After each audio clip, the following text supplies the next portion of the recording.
Greetings. Welcome to Remote Learning in Music, the 2020 experience, the not so bad discoveries of quarantine teaching in the remote music classroom. My name is Brandon Estes, and I'll be your presenter for this session.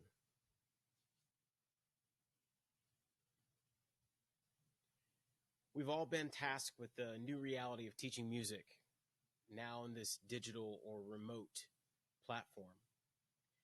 With that, I'm sure many of you have realized, such as I have, that even though this pandemic has hurt many and caused lots of discomfort, both in our communities, in our country, and globally, there have been many positive discoveries that have come out of us being out of the classroom and being forced to realize a way that we can still communicate, we can still connect with our students.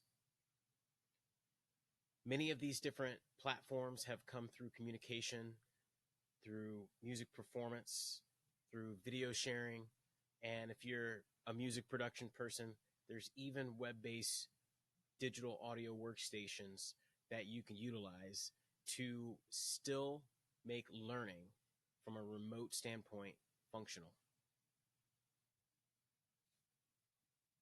Now, if you would have asked me even 5 months ago, someone said, "Hey, Brandon, what is Zoom?"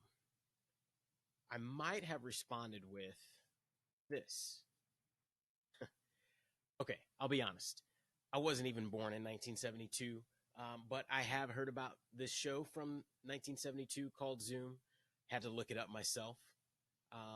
If you haven't checked it out, listen to the intro theme song, how they introduce themselves. But in all seriousness, this platform called Zoom has really revolutionized a way that we can get to our students without being in the classroom with them. I'm sure we all recognize that nothing can replace in-person instruction, the opportunity to feed off of one another's actions, questions, nonverbal communications. But in our current situation, the Zoom platform and many others have proven to serve as wonderful secondary options for us. So Zoom is definitely a platform that we have used in our school.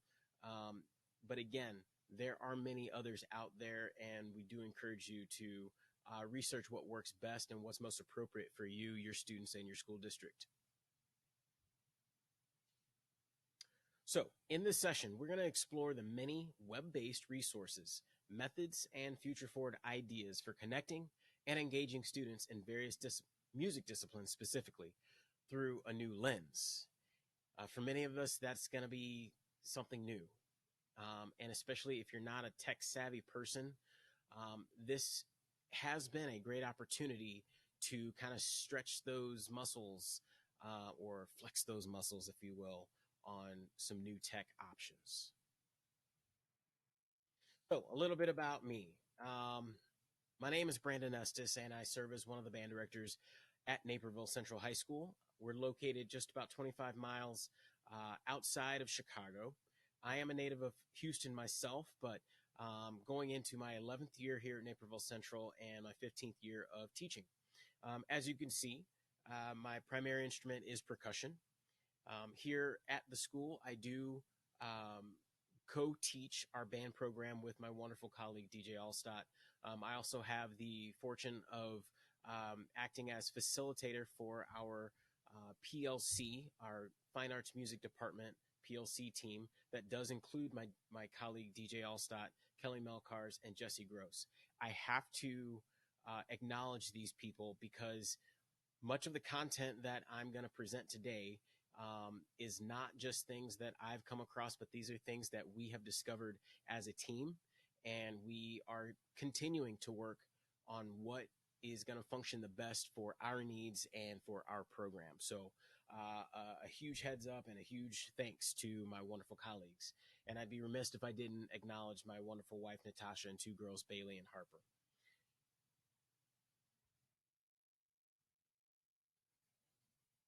My responsibilities here at Naperville Central include a split between what's considered to be our curricular course offerings and our extracurricular course offerings. So with our band program, we do have three concert ensembles that meet daily for a 50-minute class period. Those classes are all co-taught between myself and my colleague.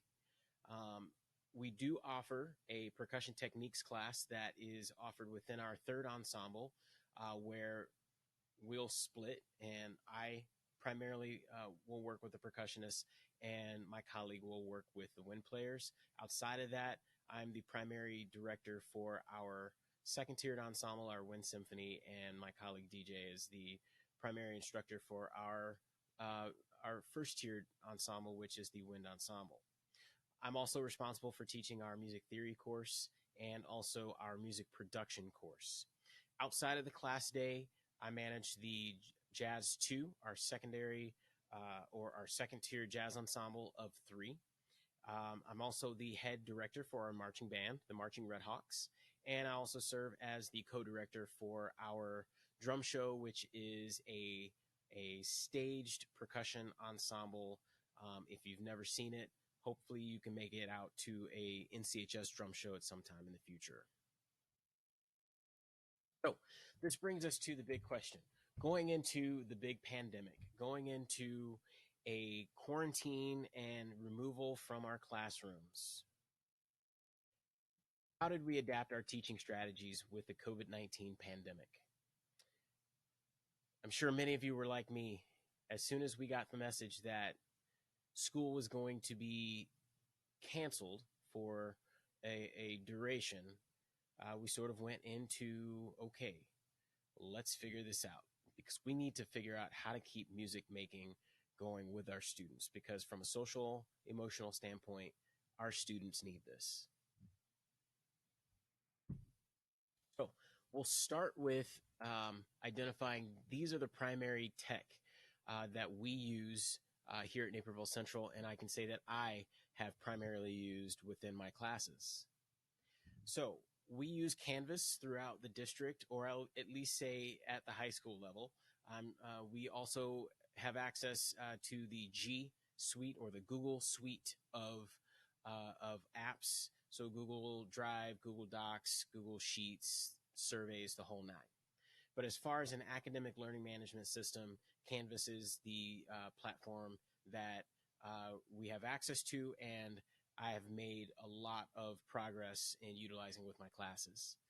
Again, Zoom has become an extremely important component to be able to still reach out, working with our students, just being able to see our students, the screen share options with being able to share your sound, the breakout rooms options. If you've never explored the breakout rooms, they're fantastic. They're actually quite easy to set up. If I can just give you a quick tip there, within the breakout rooms, when you have your students log into your session, have them rename themselves. So what we've done for, in particular, for marching band, I'll have them rename themselves as their particular instrument, say trumpet, saxophone section, front ensemble section, battery section, so on and so forth, and then their names. And as I go through to assign the breakout rooms, I can easily click on their names by their section, and that makes the process of moving them to breakout rooms a lot faster. But definitely Zoom gets my vote as winner of remote learning tech for 2020. Loom is actually what I'm recording this on right now. It's another screencasting and digital video recording service. Flipgrid is a hub for video performance. It's been used a lot in the academic classroom, but we are working with it for video submission of repertoire and exercises and just student demonstrations. Of course, the Music First Suite has been extremely integral to our program from a music theory standpoint, oral skills, and of course the sight reading aspect, amongst many other offerings that they have. Smart music is something that we've used within our district for many, many years, and so we still do utilize smart music and pair that up with the Music First Suite, but it's definitely a music learning software. As I teach the music production course, Ableton Live is our primary software that we utilize for in class. We'll talk a little bit more about the concentration of Ableton Live, but it is a software, so it has to be loaded on the local hardware. So I'll give you some options of what you can use for remote learning. And then for music theory, we use the Norton, the Musician's Guide to Theory and Analysis. So first thing I wanted to start with is kind of shifting or getting access to teaching my percussion techniques class remotely. Prior to going into our remote situation, we had already been working through this wonderful series called 9-Minute Drill. And there's also a previous book to that called The 5-Minute Drill. These books were written by Ralph Hicks and Eric Raff, two wonderful composers and educators. But these books are progressive. They build on basically your snare drum technique or pad technique, and also basic mallet keyboard technique. And it does get into both 2-mallet and 4-mallet exercises. All of the exercises are built to have an accompanying track. All the tracks are in different styles. They definitely keep the kids engaged. And they also come with a disc that has each of these tracks at a slow, medium, and a fast tempo.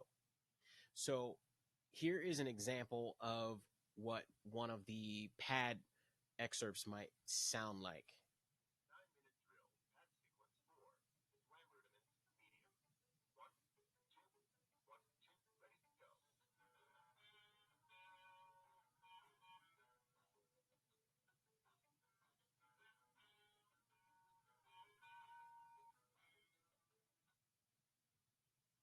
Okay, so you can hear from that. Hopefully, you could hear from that. Actually, that's one of my favorite tunes. Kind of has that 311 influence to it. If you're a 311 fan in there, but there's typically 5 to 6 different modules. If I'll go back for a second, there's usually 5 or 6 different modules of learning for the percussion exercises. Now, what we did to see the students demonstrate is through Canvas, we integrated Flipgrid, and the students were able to submit their videos of them performing along with that track directly accessible within Canvas. I could give feedback either through Flipgrid or Canvas, and the students were able to progress. So now moving over to our music theory classes. And with all of our classes, we basically had the opportunity to meet with them at least once per week via Zoom. So, as I stated earlier, for both Music Theory 1 and AP Music Theory, we utilize the Norton Musician's Guide to Theory and Analysis, which is wonderful. And I'll show you a little bit about that. But I also wanted to make note, again, as we discover some new platforms and resources. My colleague let us know about one that's called Harmonia. And Harmonia is pretty great because they've got some built-in engines that allow for immediate feedback as if the instructor was there in front of the student as they input data, notes, rhythms, whatever it is. It's going to immediately show whether something is wrong or correct and actually offer some suggestions. So I'll talk about that. But basically, here is the hub of the Musician's Guide to Theory and Analysis. Once you get in there, you'll find that you've got access to an ebook. The Know It are tutorials. They basically outline 3 or 4 primary instructional points and have short 1 to 2 minute videos that will give the students a little bit more of a walkthrough in case if they're not understanding from the book, if they're not understanding from your class explanation, maybe this video tutorial will give them a little extra as a resource to get the concept down. The Show It is pretty wonderful. These are built in a system called Inquisitive. These are activities. I actually use them as assessments. The wonderful thing about these Inquisitive quizzes are, one, they're customizable. Two, um, they're they're built on a point system, and the point system is great because um, it allows the students to get a 100%. However, in order to get a 100%, they have to meet the total number of points that you assign for that particular chapter or quiz. That means if they get questions wrong, there will be opportunities through more questioning for students to get back to their point value and gain that 100%. Some of the questions might come around again, especially if it's a question that they missed. Point is, rather than the old system of take this quiz, you missed 5 out of 10, you got a 50%. In this model, it's showing the student what they got right, what they got wrong, but still giving them an opportunity to gain full credit for doing the quiz. That's my favorite part of that. I absolutely love that. There's also digital workbooks. The digital workbooks are wonderful because they work directly inside of NoteFlight, and they allow the student to get comfortable with working with a notation software, again, such as NoteFlight. So that's wonderful. The playlists give you an opportunity to go directly to specific audio recordings that are associated with a certain repertoire example. Now, along with that, the digital resources, there are physical resources, including textbook, student workbook, teacher workbook, and supplemental collection of scores. We don't distribute any of those things to the students, with the exception of the student workbook. Prior to us going remote, I was still utilizing the physical worksheets because call me old school, but I liked the kids having to write on the paper and show their work that way. Going into the remote learning, this is where I had to learn how to use the digital workbook.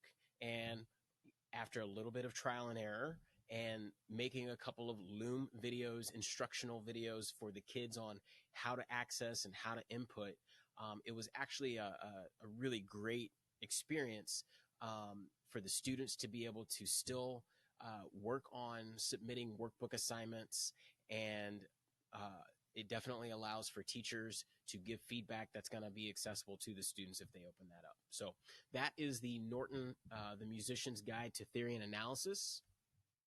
And just a little bit about Harmonia. Harmonia, as you can see, the key features here are this patented analysis engine. So if you're looking on the screen, you can actually see that is a video from their website that just shows, as you can see in this 4-part writing, there are signs of parallel fifths and parallel octaves. And as the student clicks on the note and makes the appropriate adjustments, it actually is giving feedback that this is correct or this is incorrect. So again, that's their analysis engine, which is pretty wonderful. Again, other features include course management, hear the music, aka a playlist, and online gradebook. Again, I'll say I have never used this, but coming across this, I think it's really intriguing.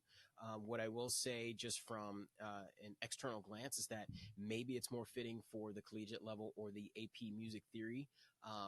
But I would be interested to see what it looks like for a beginner in music theory and kind of working their way up.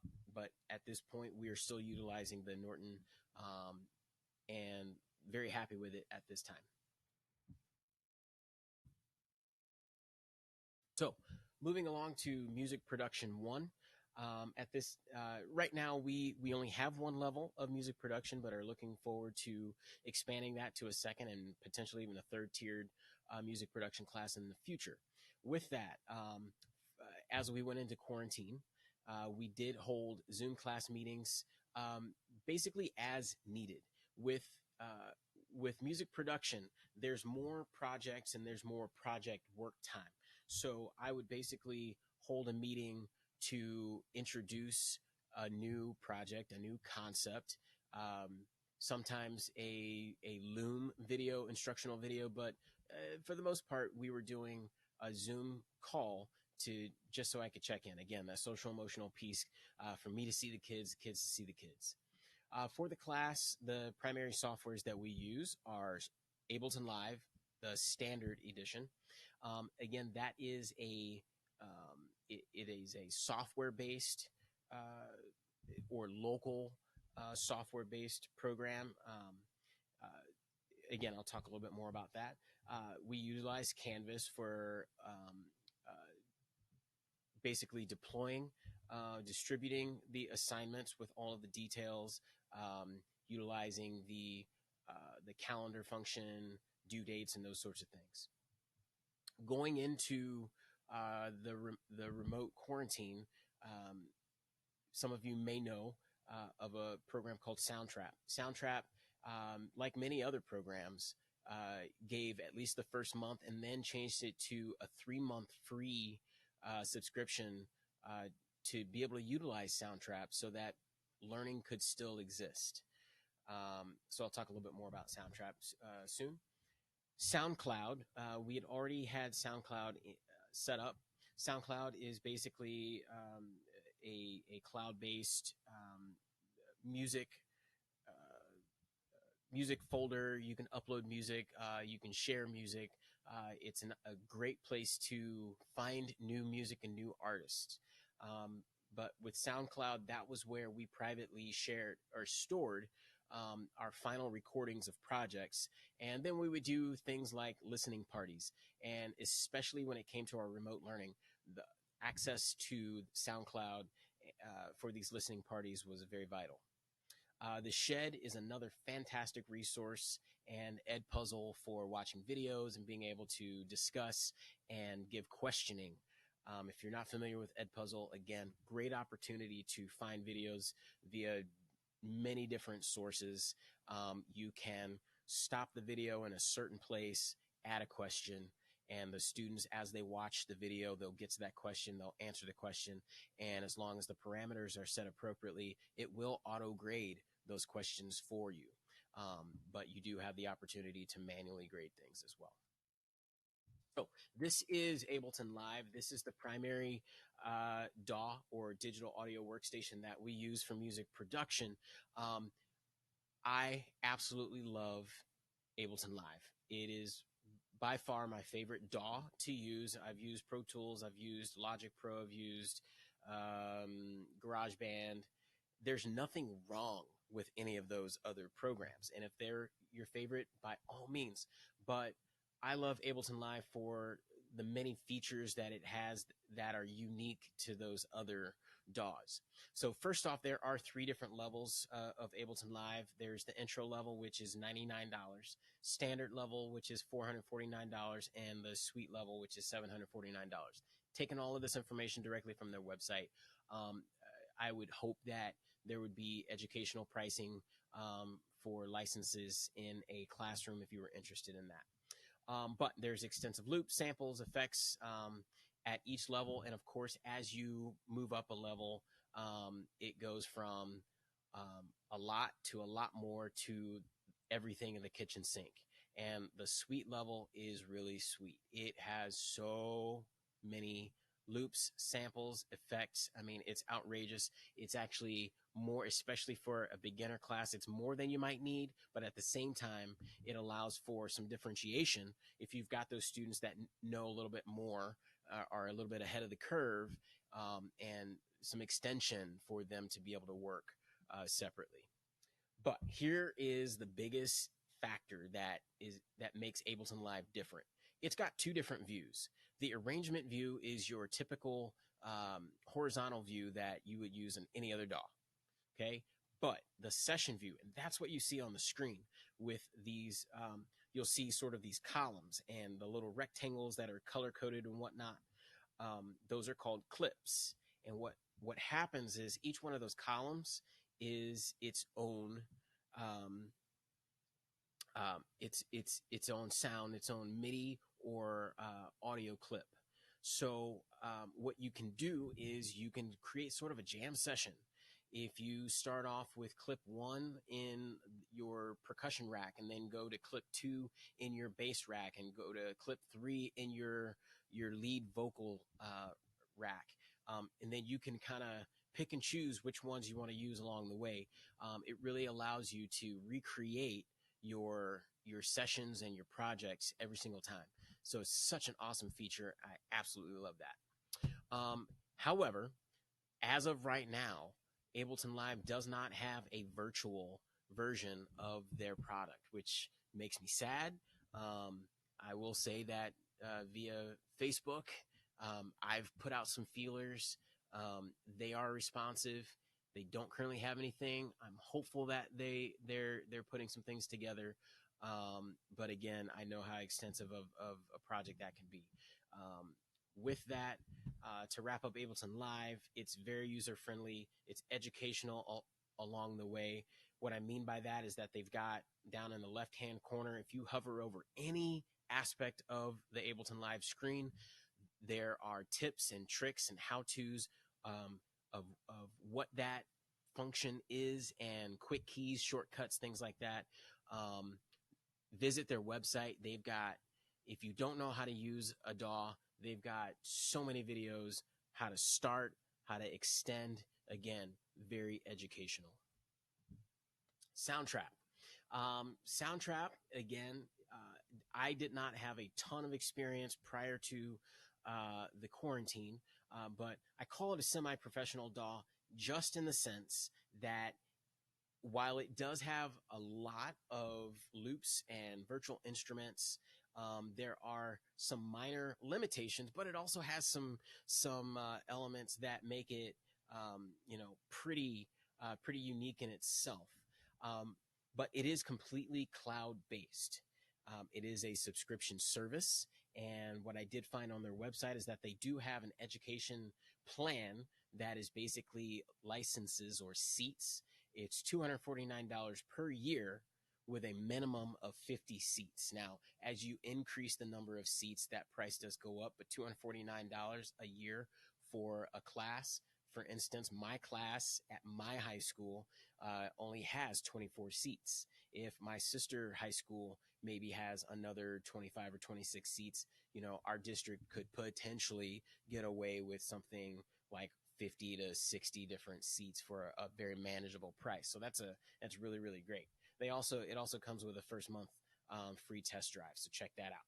But what I think is really cool about Soundtrap is the collaboration feature, and the screenshot that you see here is directly from their website. As you can see on this virtual screen, you can see a student that's singing into a microphone. You can see a chat box. You can see another picture screen of another student where they can actually collaborate with one another remotely, which that is super great. So again, I don't have a ton of experience with that aspect of it. However, with any remote projects that we did utilize Soundtrap, students were able to share their projects with me, and I can go directly in there rather than having to only export the audio file, or in some cases, some of my students were able to purchase Ableton Live, so then they would send me their project folder, and then I'd have to load it on my computer. With Soundtrap, they share their link with you, and you can dive right in. This is another platform that is actually very similar to similar to Soundtrap. This one is called BandLab. What makes this one unique, and I was not familiar with this until recently, but it's free. Yes, you heard me. It's free. I had to go to the website, and the screenshot that you see here is directly from the website that it's absolutely free. So it's in writing. I don't have any experience with BandLab, but as we go into this next year, this is definitely going to be a platform that I consider for remote learning to keep our music production class going. You'll see kind of a revolving picture on the screen here, a little video. I think what's really neat is they've got a cell phone app that directly connects with the cloud-based version of the program. And in some of these, you can even see that they've got a little MIDI controller, a little drum machine that you can actually use to create beats that are going to go directly into the DAW. That is awesome. So if students don't own a drum machine or any kind of MIDI controller, they can use their cell phones. They all have them. So again, I think that's a really great feature. I look forward to diving more into that one myself. But there are, as you can see, many collaboration features. There's chat features. I would assume that there might be opportunities for students to um, log in and kind of lay down their own tracks within the project. And then lastly, we've got SoundCloud. And again, as I mentioned earlier, we use this to upload our projects, the audio to our project. So I basically will create a playlist for that project, and that's what I will share with the students. It is private, but it'll allow each student to be able to listen to their colleagues' um, projects, and we learn best from hearing other examples. So it's been extremely beneficial for students to kind of listen to what their peers are doing and maybe excel from there. These are a few of the curriculum resources that I like to use. Again, go directly to the Ableton Learning Music modules within the Ableton website. Interactive composition, that has been my go-to. Big shout out to VJ Manzo and Will Kuhn.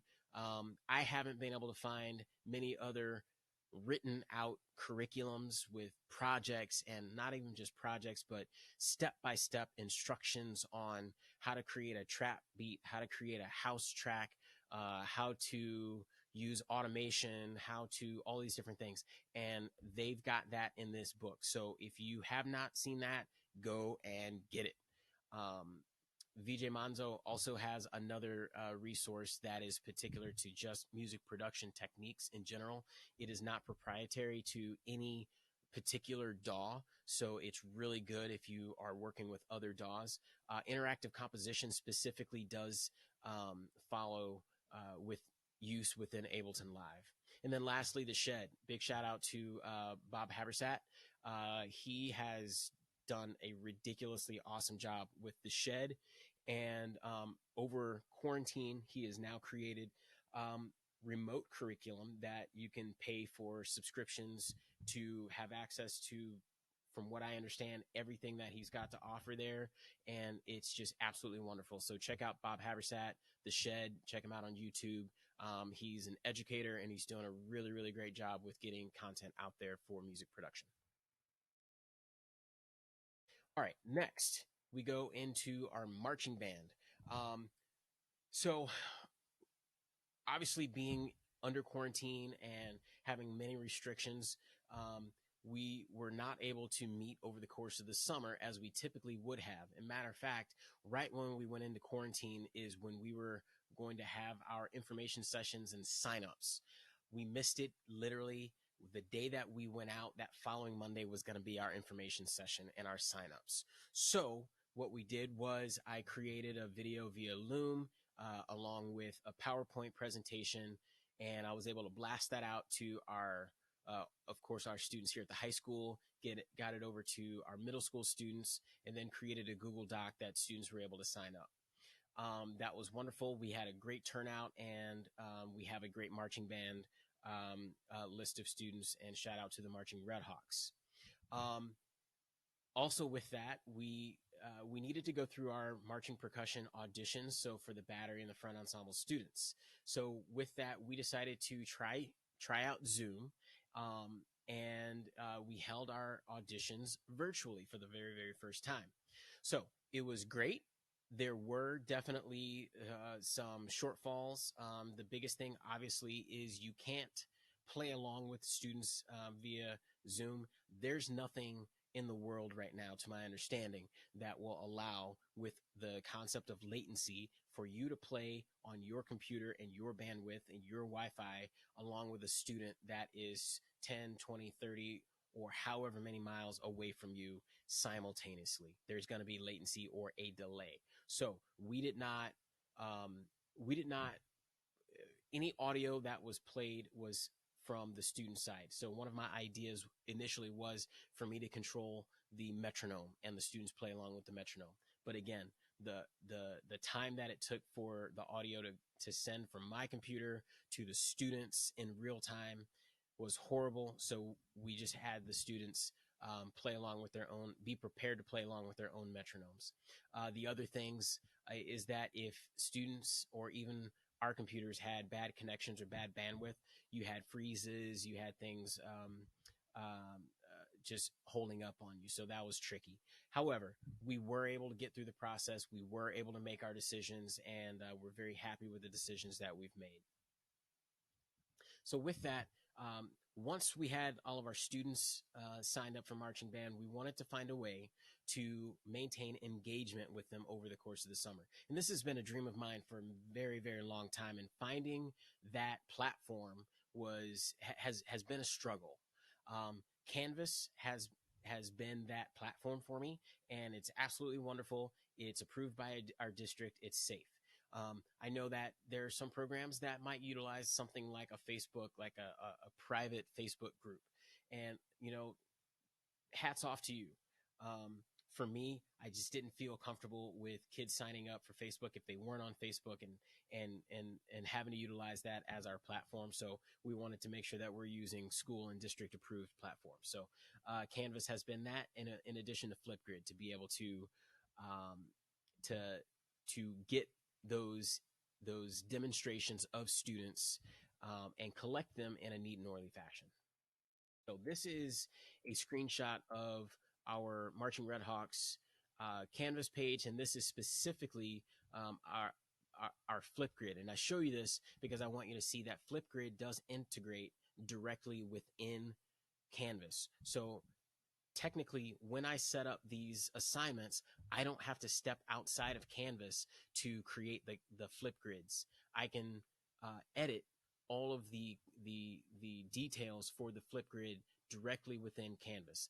Again, if I can do something that's one or two less steps, it's time, it saves time. That's the way that we want to go. So with our marching band, we basically had 8 weeks of modules. The content was distributed on Mondays. We did have weekly Zoom meetings on Wednesdays. Thursdays, the assignments were due. And then Fridays, I did employ our section leaders to actually evaluate the videos. That might be a little controversial, but again, please do consider that at the high school level, you've got students that are 14, 15, 16, and up to 18, that these are our leadership. They have gone through the process of what appropriate leadership looks like, and they've done a wonderful job with viewing students directly within their sections and being able to provide feedback with them. The content includes a visual module, woodwind module, brass module, battery module, and front ensemble fundamental modules.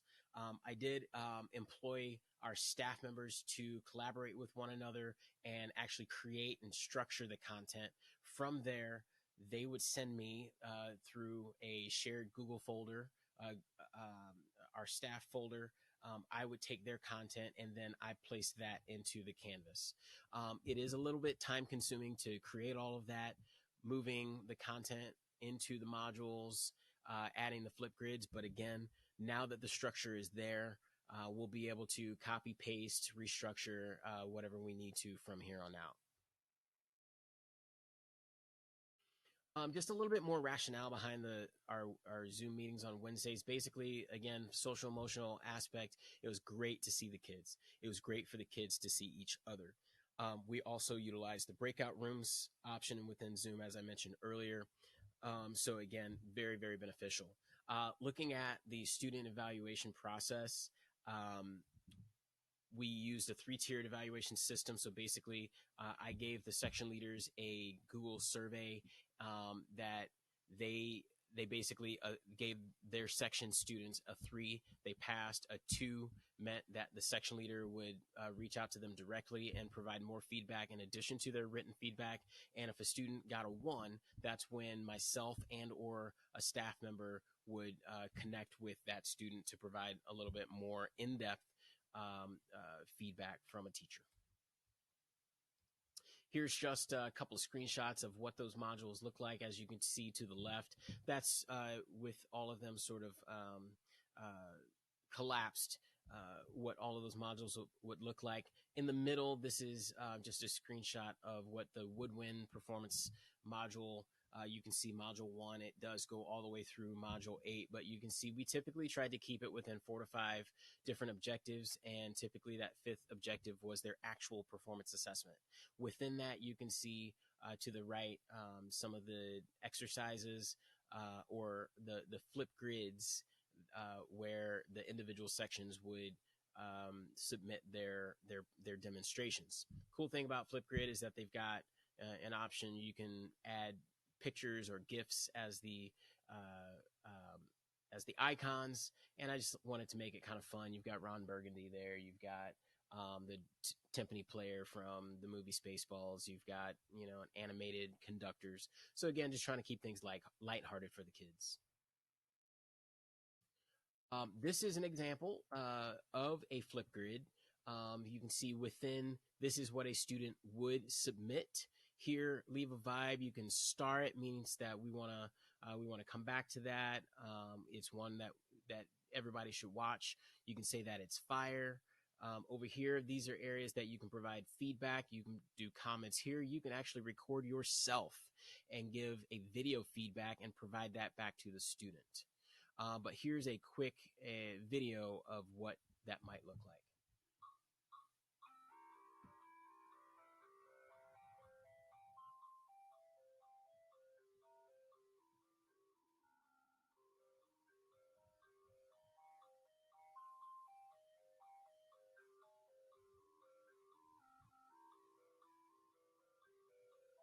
All right. I think we get the point. But I've really, really fallen in love with Flipgrid and its functionalities. So the last element that we're going to discuss then is our concert bands. With our concert bands, and I'll talk about what we did in the spring as we went directly into remote learning, and we'll talk a little bit about what our fall plans are. But I'll be honest with you right now, we are still in the process of developing our fall plans. With that, Zoom classes met once a week. Our students are one-to-one, so Chromebooks should have been available at home. Canvas as our learning management system. We started off with our first week of remote learning being all classes, all 8 class periods each day. We then went to spring break, and when we came back from spring break, still in quarantine, there was a decision that was made to move to more of an alternating schedule, which I believe was extremely beneficial to both students and teachers. So that did allow for students to be in class 2 to 3 days a week, and I only engaged with them with a Zoom only 1 day a week. Some of the assignments that were included in our curricular ensembles included daily practice journals, share your practice using Flipgrid. We did utilize smart music, and then definitely our ensemble music theory fundamentals using Musician, Aurelia, and Sight Reading Factory, among many other different exercises and assignments. But with our daily practice journals, this is just an idea of how we encourage our students to hold their practice sessions. And I got to give another shout out to my man, Kevin Dobick. He's my colleague at across town at one of our sister high school, Naperville North High School. But with this, we've got it structured from warm-ups to focus practice, and then, of course, to some fun practice.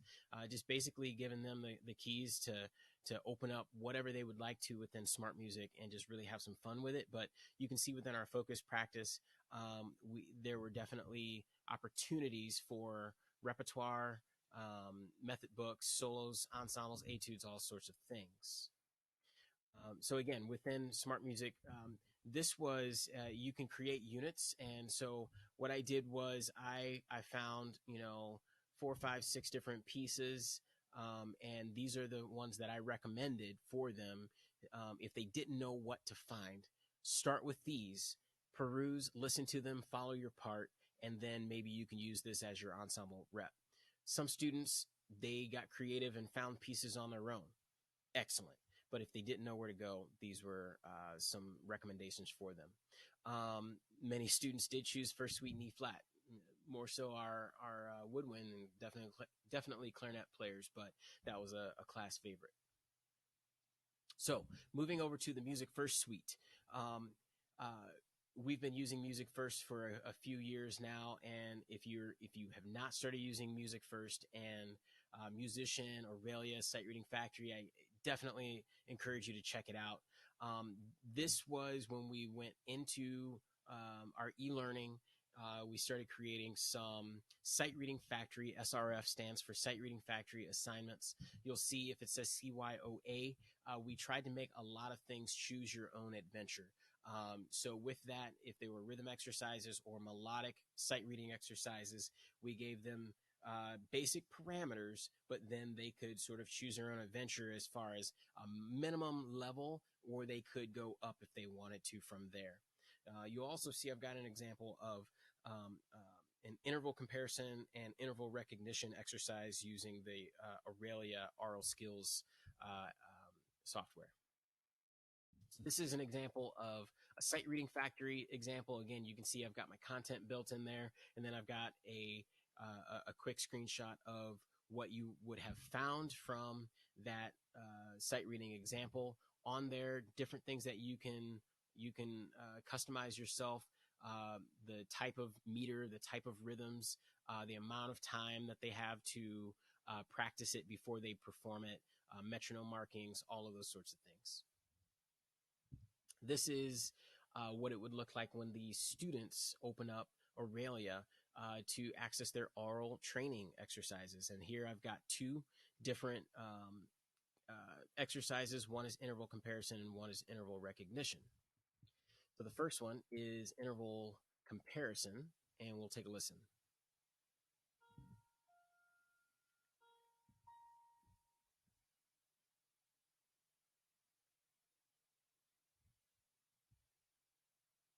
Yeah, got that one correct. All right. So you can see it's training the students' ears to recognize that. And again, these are supplemental exercises. The next one is interval recognition.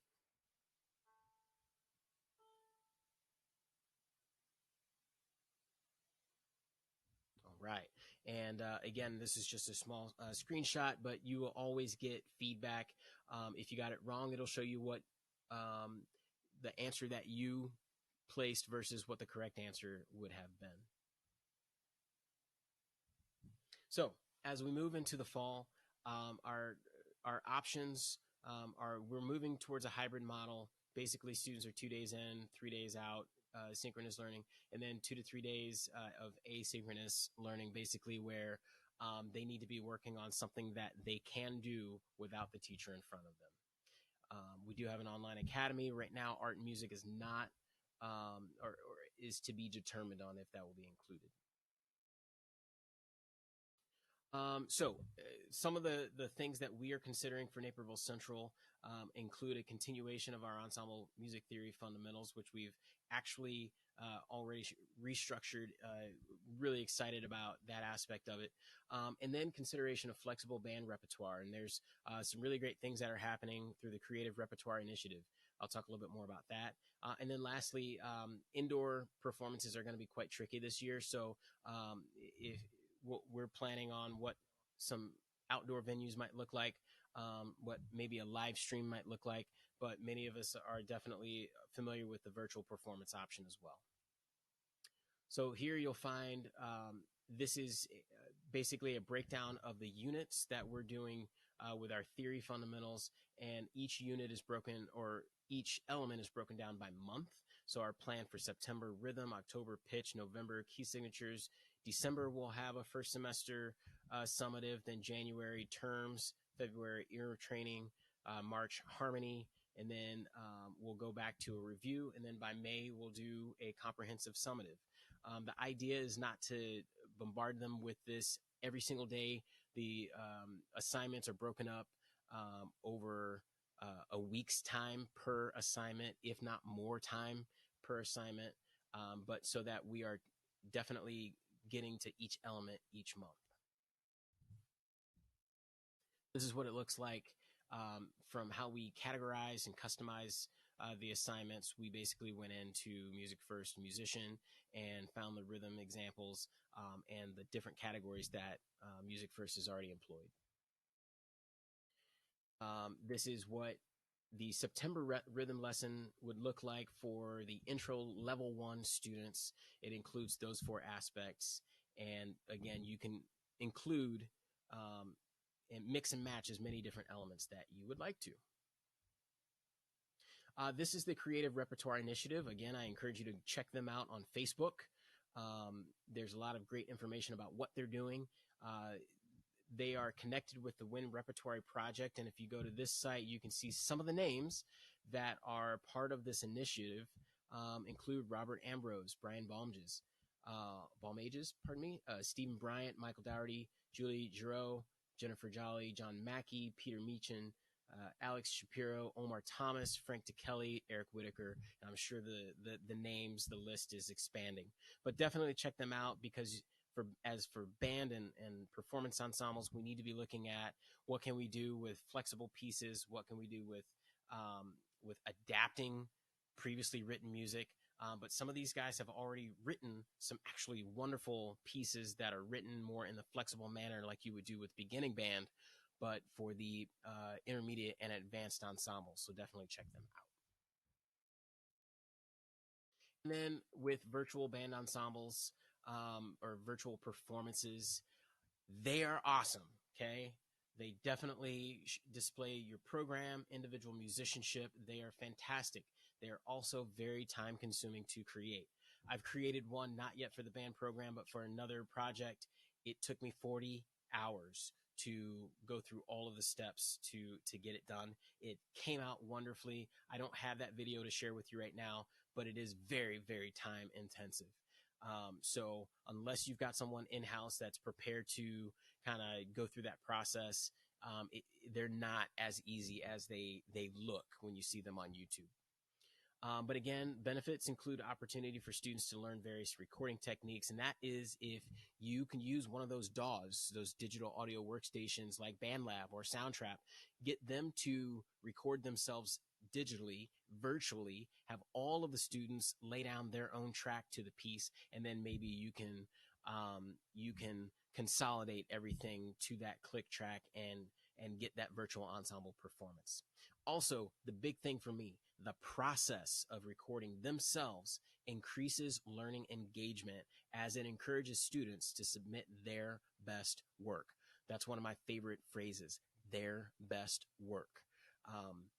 I know that if I'm going to submit my best work right now, I need to be more prepared to submit that work. So it's going to really increase that engagement. And also, of course, we've got the collaboration efforts amongst peers. If you're looking into a virtual ensemble, these are the things that you're going to need. You're going to need a DAW. And I've already gone through some of those DAWs here. There are a few extras here. Video editing software you're going to need. I used Final Cut Pro. Some people use Adobe Premiere. If you're familiar with WeVideo, you can do it there. Power Director is another one. Student recording hardware, use their cell phones. They all have them. You can also use Loom. You can use WeVideo. You can use Zoom. They have access to those things via their Chromebooks. So those are the elements that you will need in order to create that virtual experience. With that, we are done. That's what we've been working on here at Naperville Central with our program. I really appreciate you hanging out with me during this time, and I absolutely look forward to any questions that you might have. I've listed my email here, but if you want to add some questions to the chat, the Music First team will get that back to us, and I will absolutely respond at my earliest convenience. But thanks again to the Music First team for putting on the Music Ed Tech Conference. It's been a pleasure to be a part of this, and I look forward to seeing and hearing all of the wonderful things that you all are doing in your programs to keep music alive for the fall of 2020. Stay safe. Take care.